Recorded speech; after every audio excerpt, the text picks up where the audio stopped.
Hello জনগণ, কিতা খবর? আসনি বেলা খাইছনি বাদ কিতা খবর সবার আপনারা আর কমেন্ট করে জানাইবা, এখন ওনার টাইম নাই। তো আমরা আইছি মালাইগড় রেস্টুরেন্ট, আমার বাপের শ্বশুর বাড়ির সাইডে। তো আমরা এখন যাব কি ভিতরে। তো ভিতরে যাওয়ার আগে এখন লাল নীল বাতি একটু দেখিলাই। তো লাল নীল বাতি দেখার পরে আমরাও আগ্রহ জাগলো ভিতরে কি কি আছে দেখব। তাই আমরাও চলে গেলাম ভিতরে। এখন দেখা যায় ভিতরে অনেক সাইকেল। তো আমরা মনে করছিলাম আমরাই বেকার, আমরা শুধু এদিক সেদিক ঘুরে বেড়াই আর রেস্টুরেন্ট আর খুঁজি।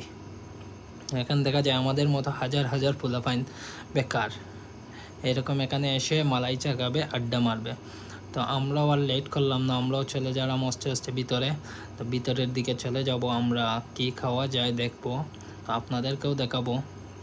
তো আপনারাও আসবেন এখানে, কমেন্ট করে জানাবেন অবশ্যই।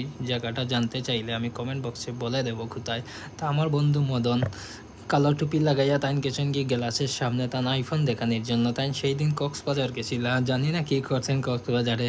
তাই আইফোন একটা নিয়ে আসছেন কক্সবাজারে, আমাকে না নিয়ে তাই একা চলে গেছেন রাত্রে। একদিন থাকছেন, পরের দিন চলে আসছেন। তো এত অল্প সময়ে আইফোন একটা কিনে নিয়ে আসছেন, বাকিটা আপনারা বলে যাবেন। তো আমরা এখানে বসে চিন্তা করতেছি আমরা কী খাবো। আমি, মুজিব ভাই, রোহান অ্যান্ড রাজেল মেনু দেখতেছে। তো কী খাবো আমরা এখনও ডিসিশন নিতে পারতেছি না। তো সবাই দেখি কী খাওয়া যায়। তো অবশেষে আমরা ডিসিশন হইলাম আমরা সবাই ফুচকা খাবো, তারপর মালাই চা খাবো। তো আমরা এখন গোসল মোসল করি, ফুচকা অর্ডার দিয়ে দেবো আর আমরা খাবো, আর আপনারা কমেন্ট করে